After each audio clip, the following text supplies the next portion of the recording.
The bounty notice hit the monastery wall before Silas Sawyer had even finished tying off his borrowed mule, the parchment slapping wet against stone in the thin mountain wind, and he read it without meaning to because it was nailed directly at eye level and the ink was still dark and fresh.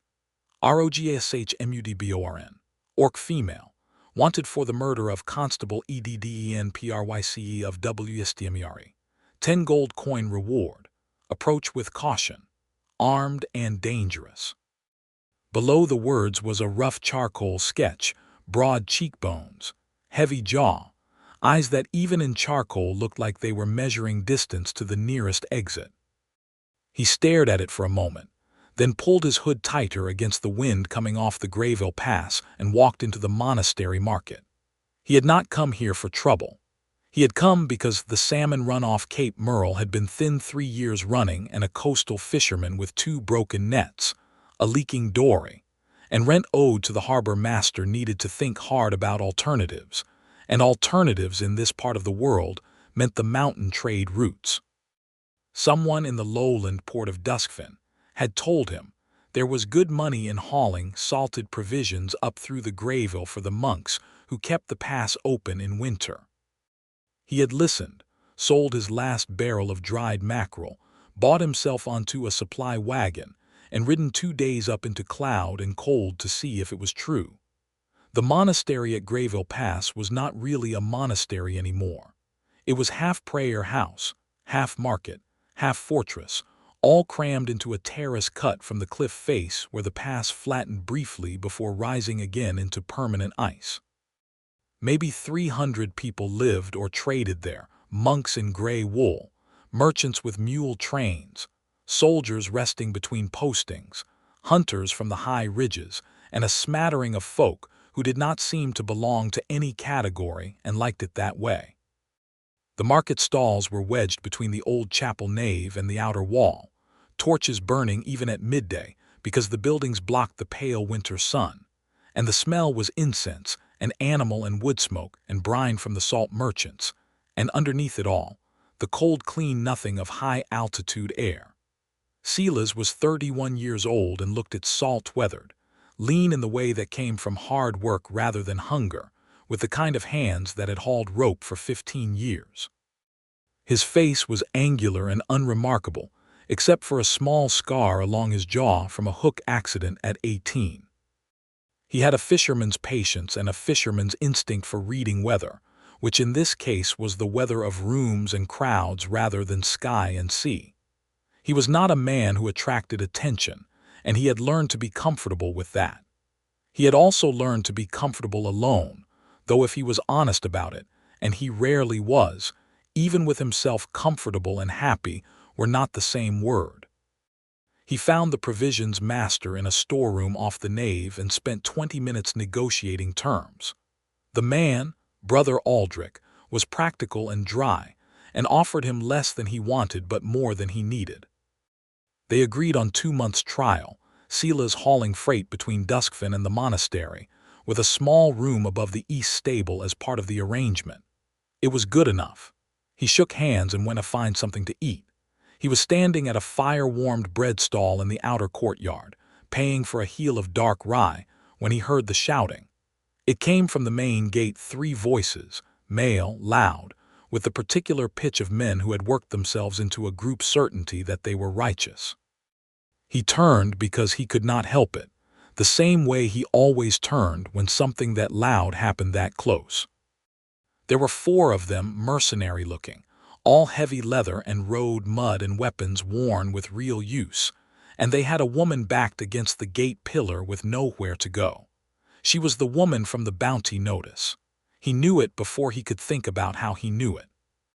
She was taller than any of the mercenaries by half a head, built like something the mountains themselves had finished and then sent out into the world, and she wore close-fitted travel leathers the color of dark tanbark, a laced vest over a long-sleeved inner shirt of supple suede, the whole thing molded to a figure that was both powerful and unmistakably feminine, with a wide belt at her waist cinched tight and knee-high boots over dark trousers.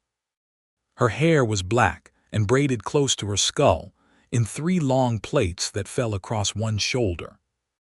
Her skin was a warm olive green, the lower tusks at the corners of her mouth small and neat for an orc, her face even set hard with fury, and something she was working to hide, which was probably fear genuinely and strikingly beautiful.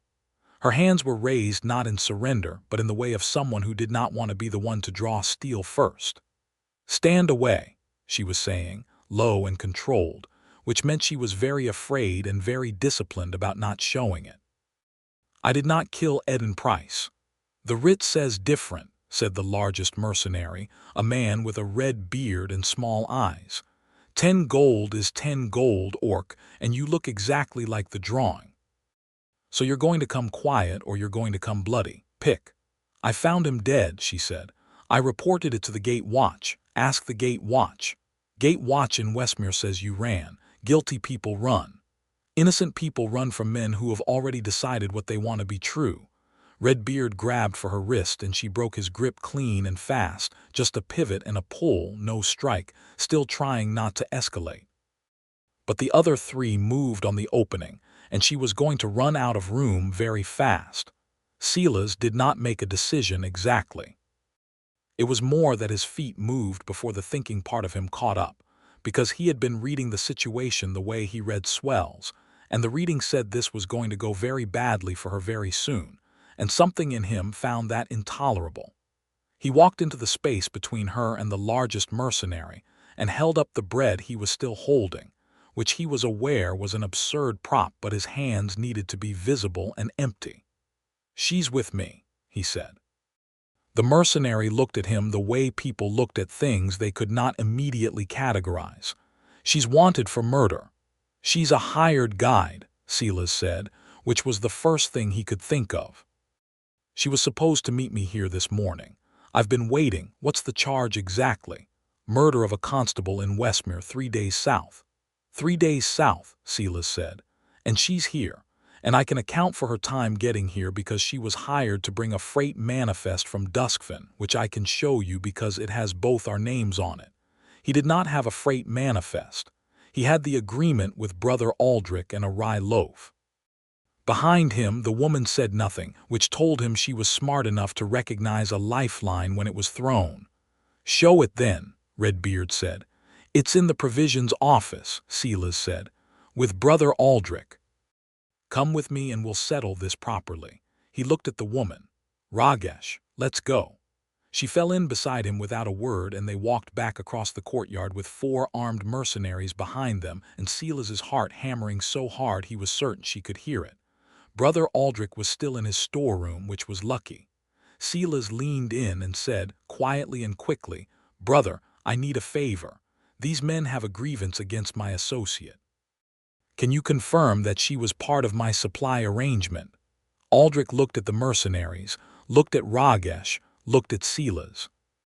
He was 60 and had seen 30 years of trouble come through the pass, and he had the monk's fundamental disinterest in creating new violence in his house. "She came up on your wagon," he said. "She did," Silas said, which was not precisely true because he had not met her before 10 minutes ago, but was technically defensible since she had arrived on the same wagon route, even if it had been a different wagon. Aldrich said, "The monastery vouches for all registered freight associates. If she's on your manifest, she has monastery protections while she's on these grounds. You'd need a civil magistrate to override that, and the nearest one is in Thornhaven, which is 8 days from here in this weather." He said it flatly, not helpfully, just as information, and then went back to his ledger. Redbeard and his partners were not happy, but they were also not going to start a fight inside a monastery that controlled the only pass through the Greyveil range, not if they ever wanted to use the pass again. They left loudly, with threats about what would happen when she set foot outside monastery grounds. Silas and Rogash stood in the corridor outside Aldrich's storeroom in silence for a moment. "You don't know me," she said.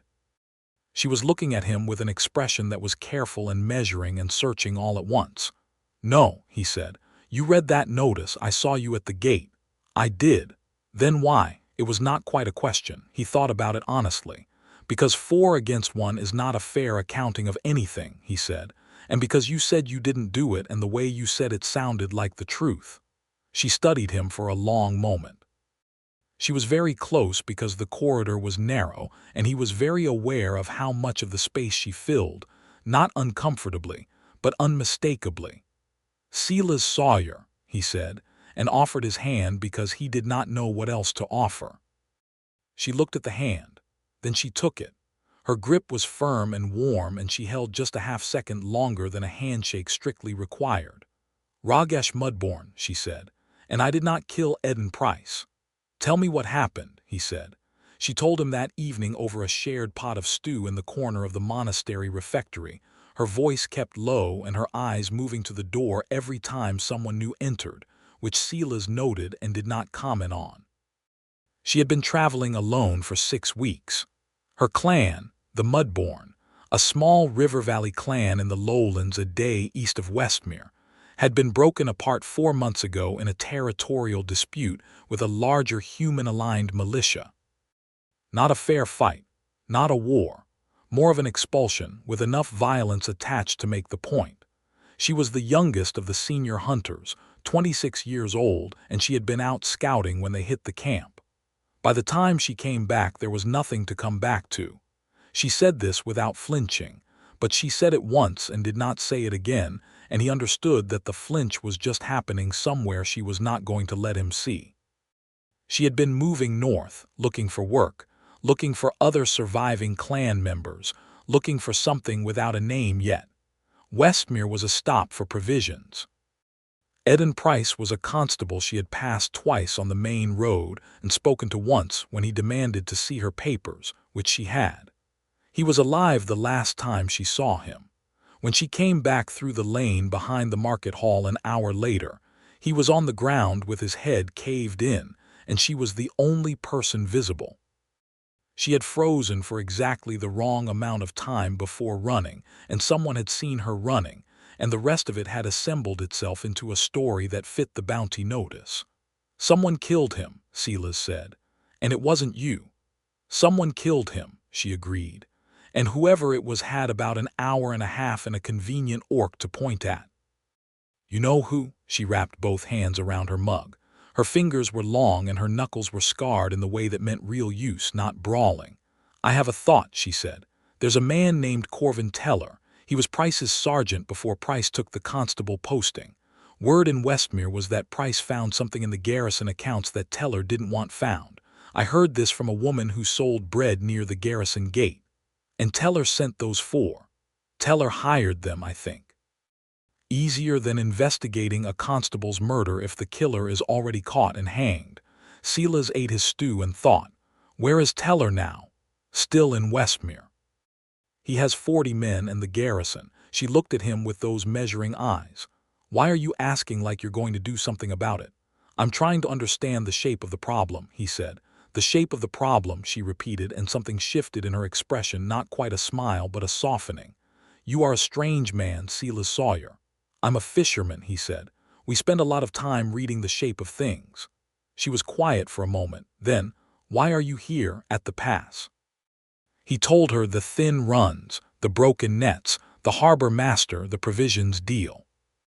She listened the way she seemed to do everything fully, without the restless fidgeting of people who were only waiting for their turn to speak. "You gave up the sea," she said. "I'm trying to find out if I can build something on land," he said. "Something that lasts more than a season." She looked at him with an expression he could not read yet. He had a feeling he would want to learn it. "I have 43 bronze coins," she said. 2 knives, a bedroll, and a clan name that doesn't go anywhere anymore. "I am not useful company." "You're alive," he said, "and you're being hunted. Both of those things are problems I can actually help with. The 43 bronze is irrelevant." She looked at him for a long time, long enough that he felt the weight of it like a physical thing. "Why?" she said again. "Because you didn't do it," he said simply. She did not answer right away. When she did, her voice was quieter and more carefully controlled than anything she'd said so far, which told him it cost her something. "No one has offered to help me since Westmere," she said. "Not one person." "Then it was past time," he said. The next 3 days established something between them that did not have a clean name yet. She slept in the small room he'd been given, he insisted. taking the floor with his pack as a pillow, which she argued about for 10 minutes before accepting, though not without pointing out that she had slept outdoors in significantly worse conditions, and he was being ridiculous. He told her the floor was fine, and it was mostly. He noticed things about her incrementally. The way she moved through the market, always with her back to walls when she could manage it, always knowing where the exits were, always tracking the mercenaries' movements through the crowd with a professional calm that was frankly impressive. The way she ate, which was precise and unhurried, like someone who had learned to be deliberate about it because there had been times when she hadn't known when the next meal was coming. The way she spoke to people when she had to a careful, measured register that she was clearly monitoring for any sound that might be weaponized against her as savage or threatening. And the way she looked at him sometimes when she thought he wasn't paying attention, quick and searching, like she was solving a question she hadn't named yet. He noticed because he was not actually unobservant. He was just quiet about the things he noticed. On the second day, he went to the monastery's small scriptorium, where a monk named Brother Pevin kept records of the surrounding territories and asked to see land records for the Greyveil region.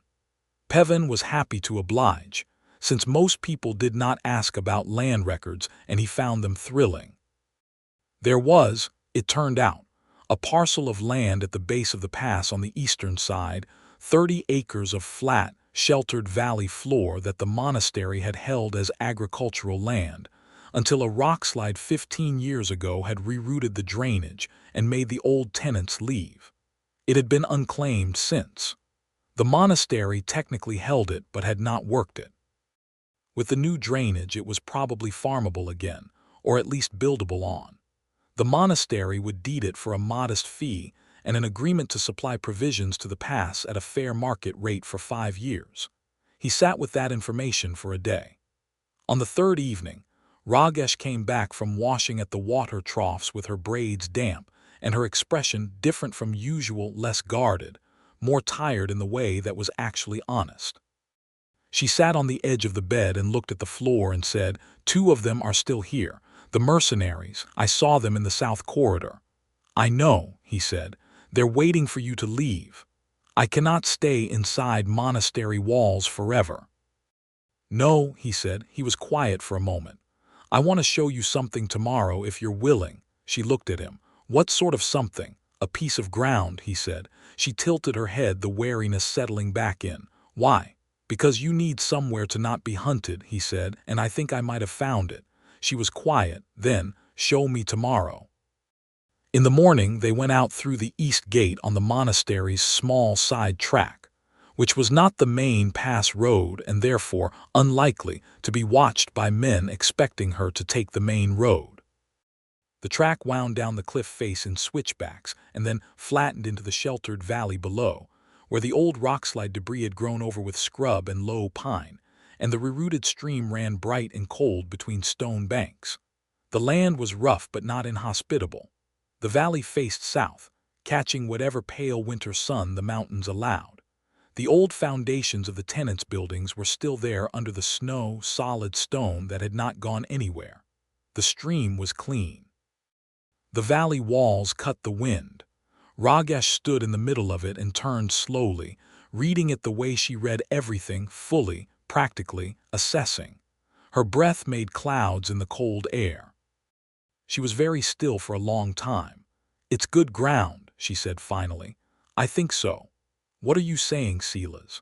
He had thought about how to say this carefully enough that it would not sound like charity or pity, because he was fairly certain she would walk away from both of those. "I'm saying I came to this pass looking for something to build," he said. "And I'm a fisherman, which means I know how to work hard and I know how to read weather and I know almost nothing about land. I need a partner who knows the territory." He paused. "And you need somewhere that is legally yours. Somewhere the bounty notices don't reach because you're not a vagrant, you're a landowner, and it's a different argument." She turned and looked at him. "You want to put my name on a deed?" "Both our names," he said. "It would be a working arrangement. I can front the fee from my provisions advance." "You would?" "Why both?" she said. "Why not just mine?" Because you'd be safer with a human co-owner when it comes to the records office, he said honestly. And because I actually want to build something here. He met her gaze steadily. I'm not offering charity, Rogash. I'm offering a partnership. She looked at him for a long time. The cold wind moved through her braids. You have known me 3 days, she said. I have, he said. That is not a long time to trust someone with. No, he said.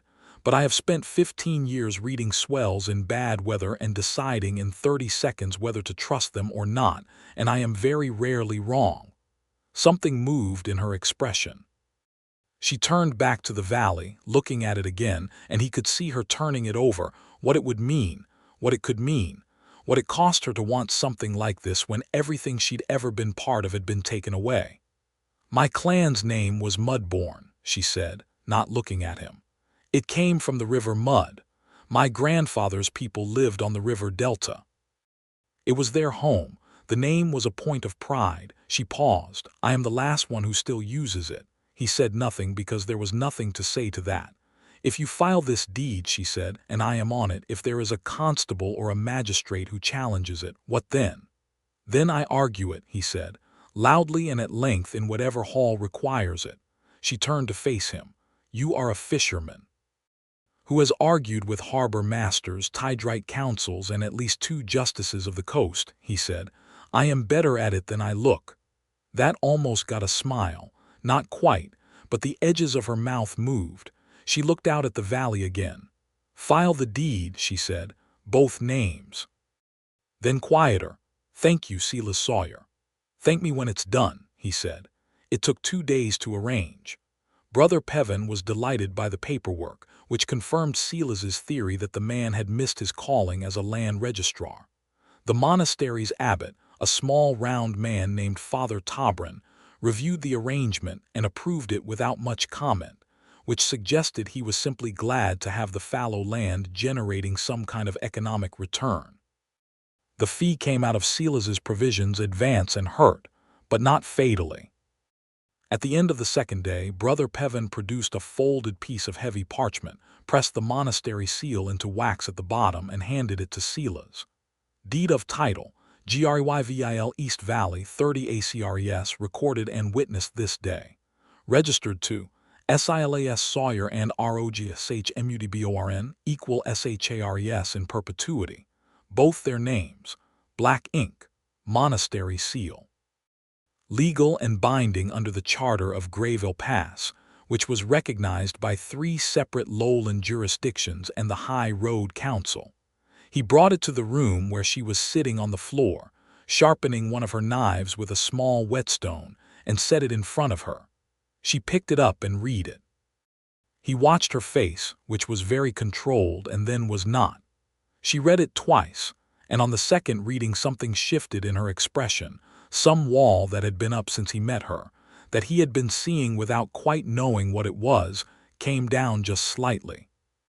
Her jaw tightened in the way of someone who was deciding not to cry, which was information he filed away with great care because it told him how much this mattered, and what it meant to her that anyone in the world thought she was worth a land deed and a permanent address.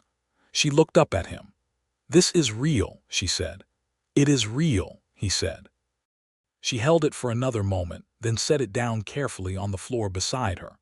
Then she reached up and took his hand, which was hanging at his side, and pressed it briefly between both of hers, a gesture that was not romantic exactly, not yet, but was intensely deliberate, the way orcs offered trust, he thought, the way they made something real by touching it. I will not waste this, she said. You have my word. I know you won't, he said. The nights in the monastery were cold and close, and after the deed was filed, the shape of things between them changed without being discussed. She stopped sleeping facing the door. She started leaving her 2nd knife on the small shelf instead of under her pillow, which he understood was a statement about how safe she felt. She talked more, not volubly. She was never going to be voluble, but in longer stretches, filling in the edges of who she was. She told him about the river delta the clan had come from, the flat, muddy country 300 miles south of here, the way the young hunters learned tracking in the reed beds. She told him about her mother, who had been the clan's best archer, and her older brother Grun, who had been the only person in 3 clans who could make her laugh at herself. She said Grun's name the way she said her clan's fate once and did not repeat it. He told her about the sea. Not the hardship of it, he sensed she had enough of her own, but the good parts, the parts he missed even now. The way a dawn flatcom looked before the wind came up. The sounds a good boat made when it was running properly. The specific satisfaction of a full net. You miss it, she said. Every day, he said. But something can be good and still not be enough by itself. Does that make sense? She looked at him across the small oil lamp that was their only light. Yes, she said quietly. I understand that exactly. He wanted to ask her something then, and did not, because the moment felt like it required more courage than he currently had, and he was a man who preferred to be honest about his courage's limits. But she seemed to understand the almost question anyway, because she looked at him for just a beat longer than was neutral, and the lamplight made her eyes very dark and warm. And then she said good night and turned over, and he lay on the floor in the dark thinking about the specific weight of her hands around his. On the 6th day after he arrived at the monastery, 4 things happened in quick succession that forced the situation into motion. The first was that 2 more mercenaries arrived at the main gate in the morning, which meant the 4 already there had sent word south and been reinforced. 6 men now. Better odds for someone who wanted to grab an orc woman and drag her 3 days down the mountain to a magistrate who had already been paid to find her guilty. The second was that Brother Aldrich found Silas in the corridor and told him, not unkindly, that the monastery's protections were real but not infinite, and that if the men outside were willing to pay the civil dispute fee and file a formal extradition request with the abbot would be legally bound to consider it. He said he expected them to figure this out within a day or 2. The third was that Rogash, who had gone to the market stalls for provisions in the mid-morning and was therefore momentarily beyond Silas's sight, encountered a monastery guardsman who had apparently taken money from Redbeard's crew and grabbed her arm in the south arcade. She broke his wrist. This was, on one hand, entirely justified. On the other hand, it meant she had now committed a provable offense on monastery grounds, which complicated the abbot's calculus considerably. The fourth was that a merchant passing through on the north route mentioned, in conversation at the bread stall, that a sergeant out of Westmere named Corvin Teller had posted additional bounties in Thornhaven and 2 other market towns, increasing the reward to 25 gold, which meant she was now worth enough that men who would not have crossed the street for 10 coins were going to start paying attention. Silas heard about the broken wrist from Rogash herself, who found him in the stable where he was checking the mule's harness and told him flatly, without apology but with a careful eye on his face to see how he would take it. He took it with a nod.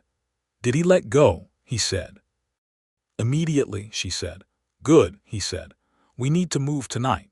She nodded once, no argument, and he felt a fierce small warmth at how cleanly they had come to trust each other's read of a situation in 6 days. Where? She said. The valley, he said. Our land.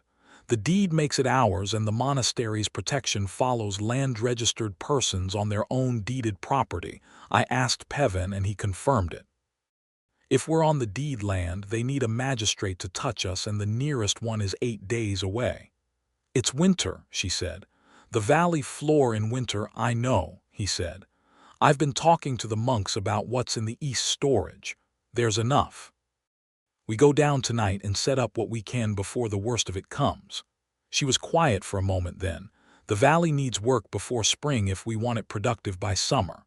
I know that too, he said. I can do that work, she said, and there was something in her voice, not pride exactly, but something adjacent, a readiness, a wanting to be useful, to have a purpose and a direction. I know building. The clan built in the river delta every spring after the floods. I can build. I know you can, he said, and he meant it completely. So can I, more or less. We'll figure out the gaps.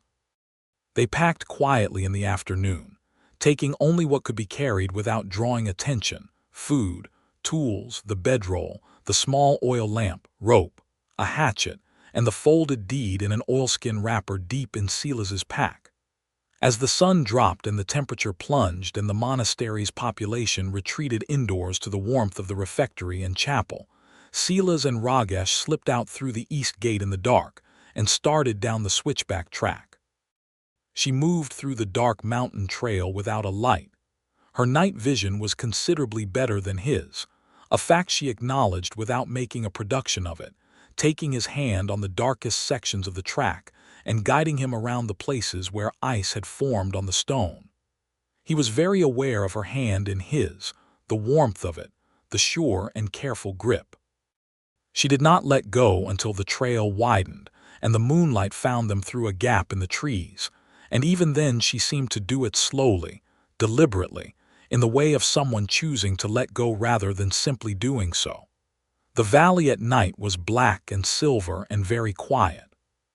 They found the old foundations by starlight and set up the bedroll inside the most intact remaining wall, barely chest height, but enough to break the wind with the rest of the gear, and a small fire built low and smokeless the way she showed him, layering the wood to burn hot and tight rather than spreading sparks. They sat close to it because the cold at this altitude was serious and warmth was a practical matter.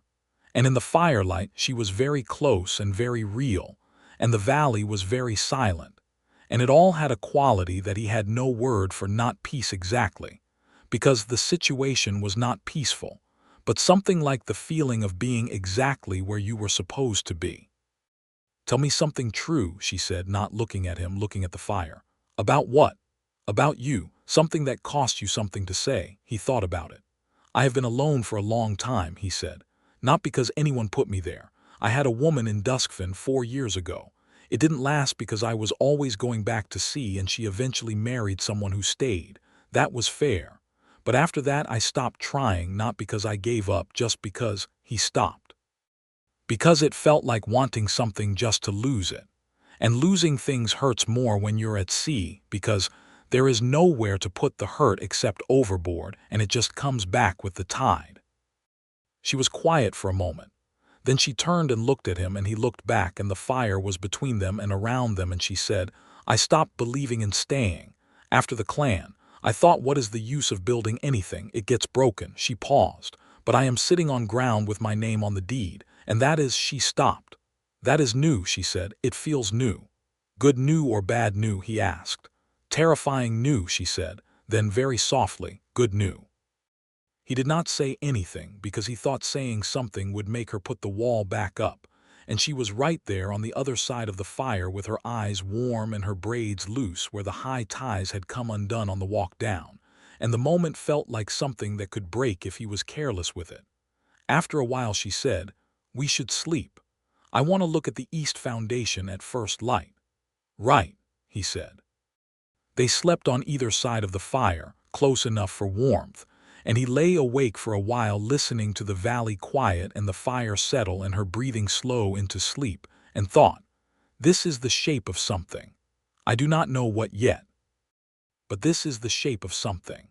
The first week in the valley was hard, focused, and unexpectedly satisfying. The east foundation was solid. The monks had built well once, and the stone had sat undisturbed for 15 years waiting for someone to come back for it. Rogash worked with a physical authority that made Silas work harder just by proximity, lifting and fitting and mortaring where they had the materials for it, improvising where they did not. She knew about drainage angles and load-bearing, and how to read frost in stone, things she had learned from the clan elders who had built and rebuilt on the delta every season. He knew about working rope and weather reading, and the particular stubbornness required to do something a second and third time until it was right. They did not get in each other's way. They found, gradually, that they worked very well together.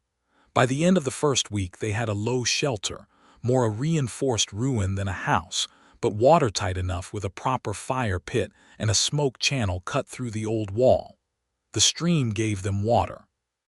The monastery, through Brother Aldrich, who proved genuinely sympathetic, sent a small supply drop via a junior monk who came down the track with a donkey. Sacks of grain, dried meat, oil, rope. He also brought, unasked, and in a side pocket, a second heavy blanket, which Silas thought was possibly the most generous thing anyone had done for him in recent memory. At night they shared the warmth of the fire, and sometimes, when the cold was extreme, the proximity of the single main bedroll, which happened the first time because they were both half frozen after working through an unexpected afternoon sleet storm and warmth, was not a matter of preference but survival, and happened the second time because neither of them said they would not, and then happened without comment because it was simply where they both ended up. He was always careful about it, not from disinterest but from respect, keeping a hand's width of distance, not pushing anything. She was the one who slowly, night by night, closed that distance, a small movement at a time, a shift that could always be explained as warmth-seeking, until one night she simply put her back to his chest and his arm went around her waist and neither of them commented on it and they slept. He lay awake for a while that night with his arm around her and thought, there it is. There it is exactly, she was not fragile. He could not say that strongly enough. She was made of something harder and more self-sufficient than anyone he had ever spent time with, and she had earned every piece of that hardness. But she was also, under all of it, someone who had been profoundly alone for 4 months after losing everything, and the particular way she leaned into the arm around her in her sleep it was not about weakness. It was about finally, briefly, not needing to carry everything alone. He understood that down to the marrow. He had been doing the same thing in a smaller way his entire adult life. On the 10th night in the valley, they came. Silas heard it first, not a sound exactly but an absence of one, the particular silence that fell when someone was moving carefully in the dark outside trying not to be heard. He had learned that specific silence on boats, when someone came up on deck who did not want to wake anyone. He opened his eyes without moving. The fire had burned low but still threw a faint red light. Rogash was awake too. He could feel it in the quality of her stillness, the slight tension in her back against his chest that had shifted from sleeping relaxation to a readiness that was almost invisible unless you were pressed against her. He turned his head very slightly. She turned hers and their eyes met in the dim light. She held up 2 fingers, then a pause, then 2 more, 4 at least. He felt her hand move without sound to her belt where the second knife was, and his own hand found the hatchet he kept by his side, and they lay still for another 3 seconds that lasted approximately a year. The shelter had one door, a frame they had hung canvas over, heavy enough to muffle but not block. Someone hit it from outside and it exploded inward, canvas tearing free, and firelight and cold air rushed in together and Silas was already moving. Redbeard came through first and Rogash met him. She did not mess around. She came off the ground like something uncoiling. She was up and moving in a single motion that ended with her shoulder in his chest, and his back hitting the wall hard enough to shake the stones. The second man through the door got Silas's elbow in his face in the dark and went sideways. The third, she spun from Redbeard, grabbed him by the front of his coat, and put him into the ground with a force that shook the earth. But there were 6 of them total, and the 4th came in low and fast, and Silas caught the flash of a blade and moved without thinking, and the cut went across his left forearm instead of his side. It burned like a brand. He hit the man with the hatchet flat. He was not trying to kill anyone, and the man went down. 5 and 6 came through the wall. Not the door, the wall, because the old stone was not fully repointed yet, and they had clearly scouted it. The wall section gave way in a cascade of loose stone, and they were inside, and the space was suddenly very full of people and very loud. Silas and Rogash ended up back to back in the center of the room, and it happened without planning. He stepped back as she stepped back, and they found each other and pressed together, and he could feel her breathing and she could probably feel his. And there was something electric and clarifying about it, some animal thing that cut through fear and said, "This is my person. This is my partner.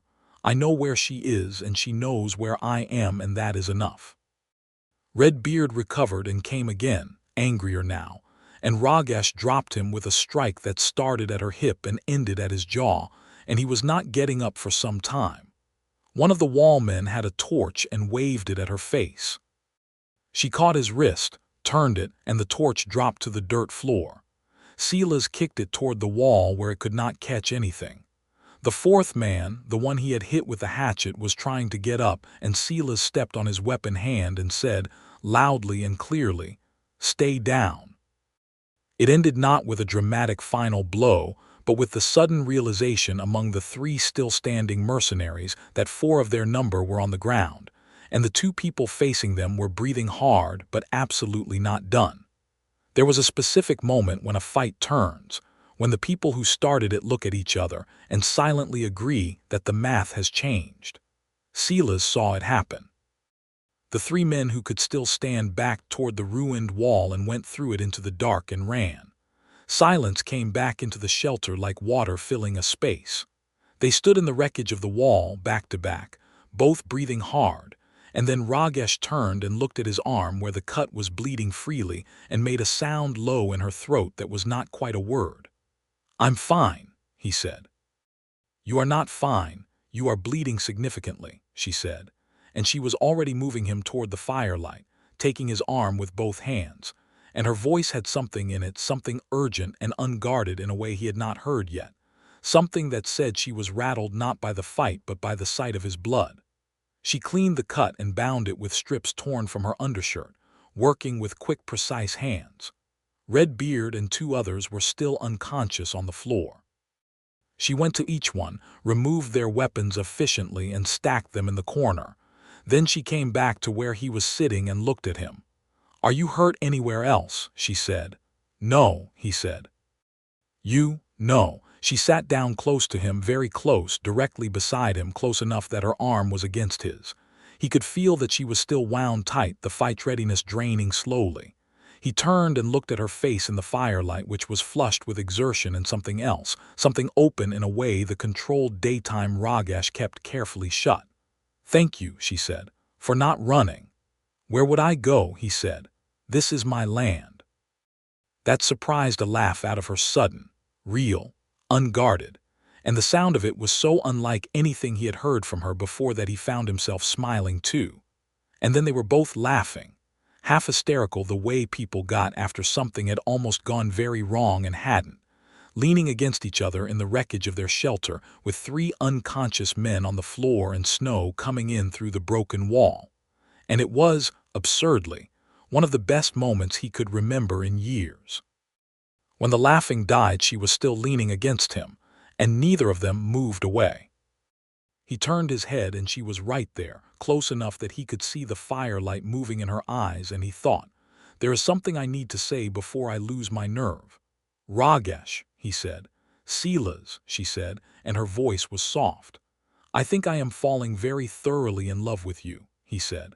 "I wanted you to know that before anything else happens, because what else happens should probably happen after that's said." She looked at him. Her face did something he could not entirely describe, a shift, a settling, something that looked like someone who had been holding their breath for a long time finally breathing out. She lifted her free hand and put it against the side of his face very carefully, and he leaned into it just slightly, unavoidably, the way you lean into warmth. "I know," she said. "I have been watching you fall. I have been waiting to see if you would say it." She paused. "I am falling too," she said. "I have been frightened of it because I do not do well with losing things." "I know," he said. "I'm not going anywhere." She searched his face for a long moment, as if reading the truth of it in something more reliable than words. Whatever she found there satisfied her, because she turned fully toward him and kissed him, not tentative, not testing, but fully, with the whole of her intention behind it, her free hand still at his jaw and his hand finding her waist, and she tasted like wood smoke and cold air and something that was just her. And it was one of those kisses that rearrange things permanently, that you carry the shape of forever after. When she pulled back, she rested her forehead against his, both of them still, and he kept his eyes closed for a moment because he was not ready for it to be over. "What do we do about them?" she said, meaning the men on the floor. "In the morning," he said. "We deal with it in the morning." "In the morning," she agreed, and leaned back against his shoulder, and they sat by the fire in the broken shelter holding each other while the night got cold around them, and the men on the floor slowly groaned back to consciousness, and found themselves significantly more restrained than they'd expected, and the valley was dark and quiet and enormous and entirely theirs. In the morning they marched the mercenaries, all 6, including the 3 who had run and been found sleeping in a pine hollow half a mile from the valley by Rogash at first light, who had gone alone and come back with all 3 of them walking in front of her looking deeply unsettled up the switchback track to the monastery gate. Brother Aldrich and Father Tobrin came out when the situation was explained. The abbot, to his credit, was clear-eyed about it. 6 armed men who had entered deeded land without invitation, in the dark, having already circumvented monastery protections by bribing a guardsman, constituted an assault that the monastery could address without waiting for a distant magistrate. He was also, Silas suspected, not pleased about the bribing his guardsman part. The mercenaries were detained in the lower storerooms, which were dry and adequate and secure. Redbeard, whose name turned out to be Marin Gall, was the most talkative of them once he understood that the weight of his situation. He gave them Corvin Teller's name, his arrangement with Teller, and the crucial piece, told them that Teller had paid him not to bring Rogash back alive. Not for trial, not for hanging, just dead and the bounty collected, because a living Rogash Mudborn who got to stand in front of a magistrate was a Rogash Mudborn who might mention the garrison accounts and the dead constable who had found something in them. Father Tobrin had this written down and sworn to by Gall in front of 2 witnesses, sealed with the monastery seal, and dispatched to the regional justice office in Thornhaven by the fastest available rider. It took 11 days for the rider to get there, a week for the justice office to deliberate, and 2 more days for the response to come back. In those 3 weeks, Silas and Rogash rebuilt their shelter wall, repointed the stones properly this time with mortar mixed from monastery supplies Aldrich sold them on credit, added a second room off the east side, cleared the drainage channel the original tenants had cut and found it still functional, and laid out the lines of what would be the spring planting beds along the south-facing slope. They also, somewhere in those 3 weeks, stopped being 2 people maintaining careful distance and became something else entirely. It happened quietly, without announcement, the way the important things happen. She had always been the one who moved first. She was bold in that way, direct in the way of someone who had decided that wanting something and hiding it was a waste of whatever time you had left. She kissed him when she wanted to kiss him, which was often, and she said what she felt when she felt it. And he loved this about her desperately because he was a man who had spent years talking himself out of saying the true things, and she made the true things feel easy. He told her she was beautiful and she took it without deflecting, just looked at him with those dark eyes and said, "I know.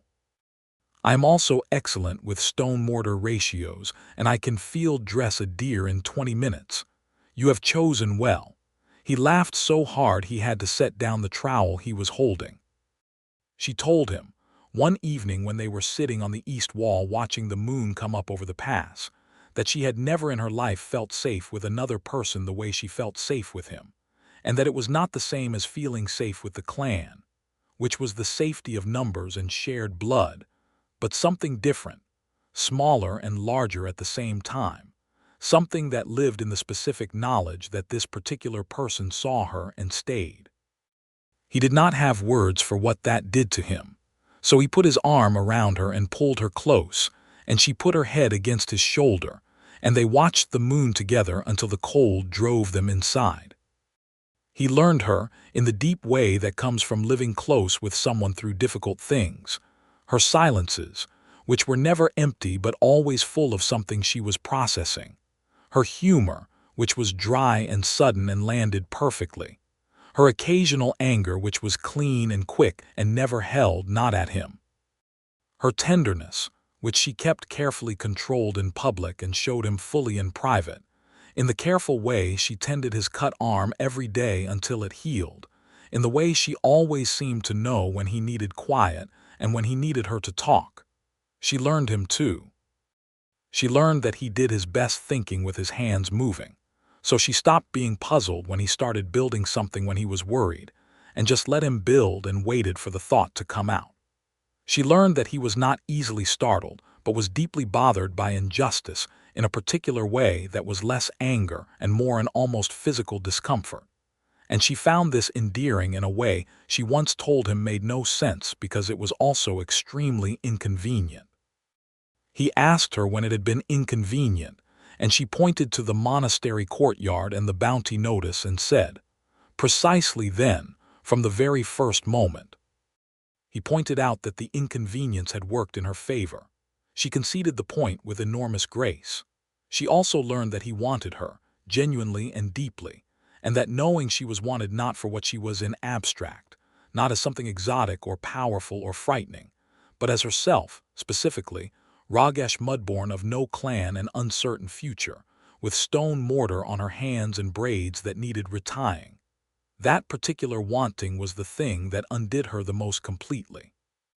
She undid him right back, regularly, without apparent effort. The justice office's response arrived on a clear cold morning, carried by a young official named Pesk, who was very cold and very important feeling, and who read the determination aloud in the monastery courtyard with Brother Aldrich and Father Tobrin and Silas and Rogash present.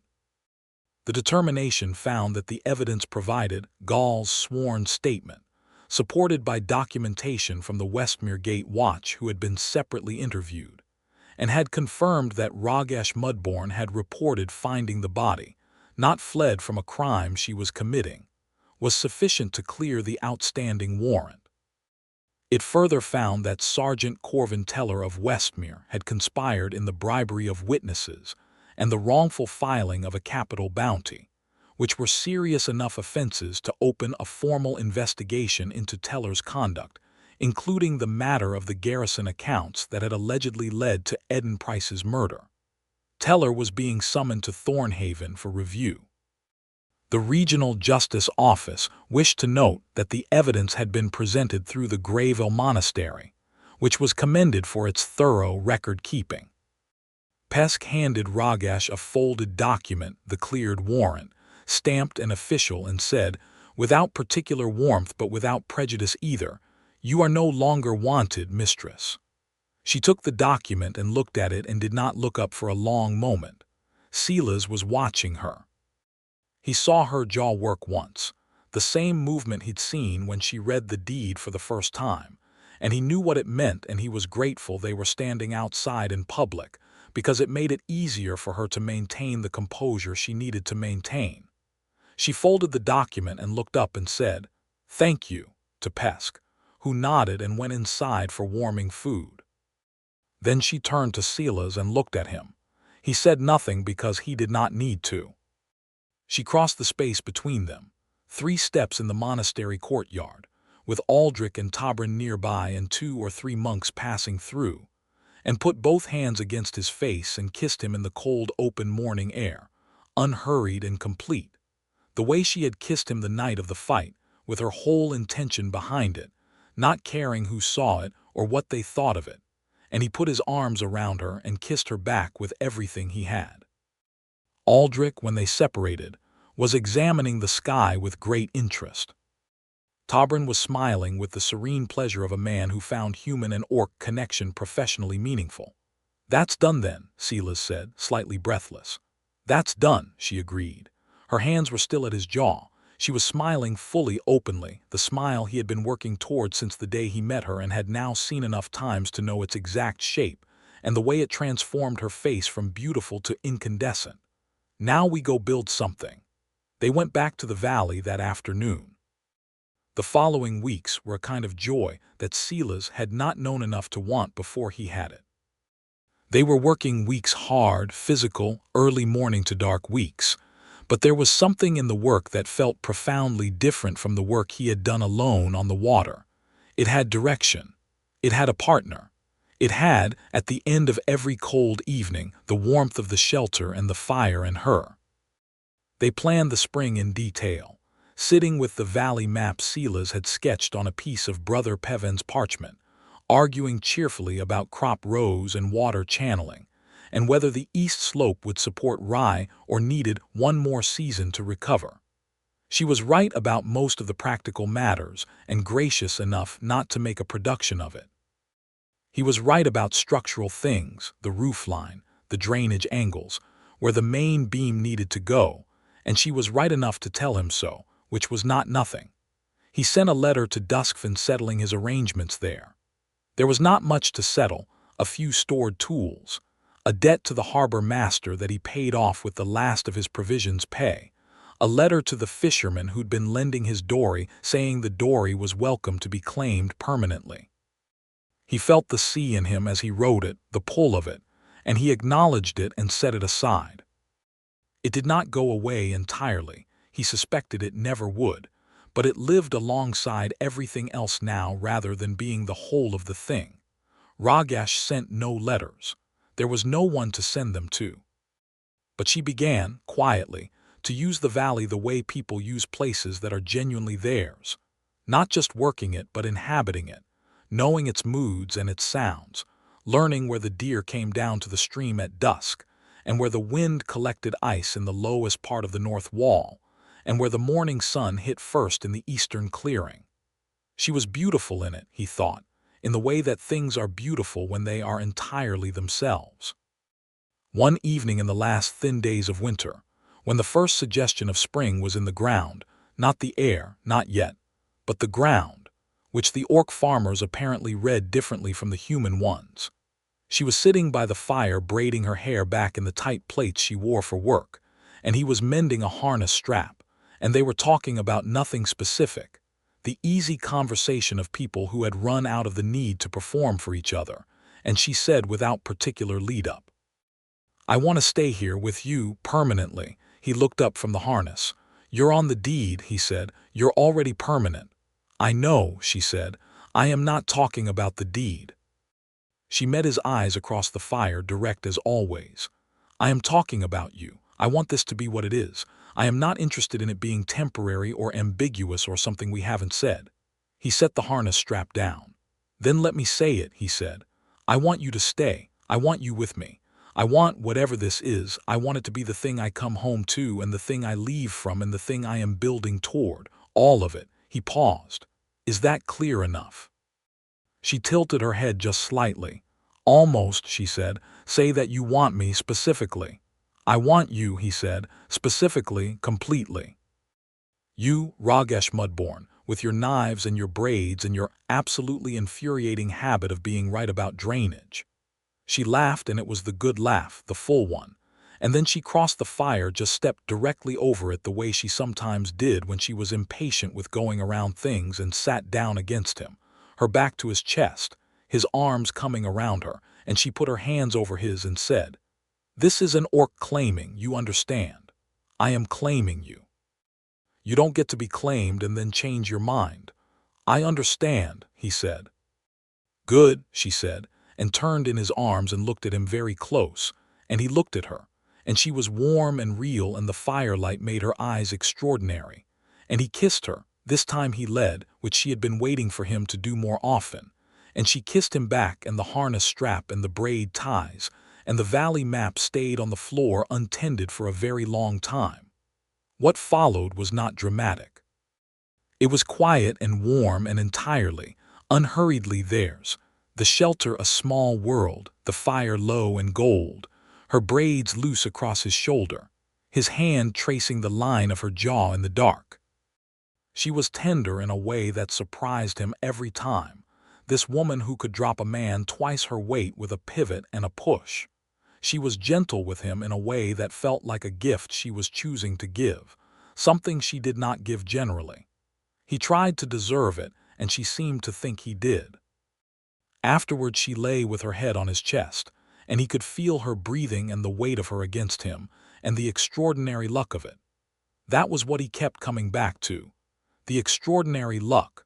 Not luck as in fortunate accident, but luck as in the word sailors used for a specific wind, that came from exactly the right quarter at exactly the right time, and carried you home. "You are a very good man," she said into the dark, unprompted. "I try," he said. "No," she said. "You do not try, you simply are. There is a difference." She lifted her head and looked at him. "You were kind when you did not have to be, at the gate, on the road, every day after. You were kind without expectation and without performance. I have not known many people like that." He did not know what to say to that, so he pulled her close and held on. She settled back against him. "I would like," she said carefully, "to put the Mudborn name on the deed." He thought about it. "It's already on the deed. Rogash Mudborn." "No," she said. "As the property name, the valley." "I would like to call it Mudborn Valley." She was quiet for a moment. "So the name goes somewhere." He felt the weight of that, what it meant that she was placing the only remaining piece of her family's name on this ground, this new thing they were building together. "Yes," he said immediately. "Absolutely yes. We'll have it registered with the monastery. Mudborn Valley. Brother Peven will be delighted." She laughed softly. "He will write it in very careful script." 3 copies, Silas agreed. She settled again, and they were quiet. Outside the shelter, the valley was dark and cold and beginning, just barely, to smell like the first approach of spring, that particular mineral softness of frozen ground starting to consider thawing. He listened to it, and listened to her breathing, and felt, for perhaps the first time in his adult life, that the thing he was building was not going to be taken back by the tide. Spring came to Mudborn Valley at a pace that felt like a reward.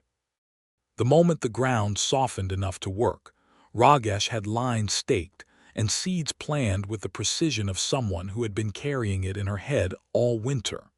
Silas worked beside her and did not pretend to know better, and learned fast. By the time the pass thawed enough for regular trade, they had a proper building on the east foundation, not grand but solid, with a good roof and a working hearth and windows on the south side to catch the light. And they had a trade arrangement with Brother Aldrich for a steady supply of provisions going up the pass in exchange for valley produce coming down. People came through the monastery market and sometimes came down the track to see what was being done in the valley, because word had spread, not the story they would have told themselves exactly, but the one that gets told when a human man and an orc woman set up in the empty land below the pass, and it actually works. Some of these visitors were curious. Some were skeptical. A few were hostile, in the low-grade way of people who had learned their hostility as culture rather than experience and did not know how to update it. Rogash dealt with hostility the way she dealt with most things, cleanly, directly, without the performance of either deference or aggression. When a merchant's man made a comment about green skins keeping the land warm for real settlers, she handed him the land deed and said, "Read the registration," and stood there until he finished reading it, and then took it back and went back to work. When a hunter from the high ridges told Silas, when she was out of earshot, that he didn't know what he was getting himself into with an orc woman, Silas said, with absolute calm, "I know exactly what I'm getting myself into," and the conversation ended. He went home that evening and told her about it, and she laughed and said, "What exactly are you getting yourself into?" "Excellent land management," he said. "Superior stonework. A woman who can outwork me on any day of the week and has the patience to not point it out constantly. Outstanding navigation by starlight. Unreasonably good company." She was smiling. "That is a comprehensive list." "I'm a thorough man," he said. She crossed the room and put her arms around him, and he wrapped his around her, and they stood like that in the good light of their south windows, with the valley visible outside and the planting beds full and the stream running bright. And it was exactly what it looked like, which was a life. It was a day in late spring, the air finally warm, the pass fully open, the monastery market at its loudest with the summer trade beginning, that Corvin Teller's matter came to final resolution. The rider from the Thornhaven Justice Office came through the pass with a packet of documents and found Silas and Rogash at the monastery market, where they had come up to sell their first surplus of spring greens and to collect on a large provisions order. The rider asked for Rogash Mudborn, and she stepped forward, and he gave her a sealed packet, which she opened and read and then handed to Silas without comment.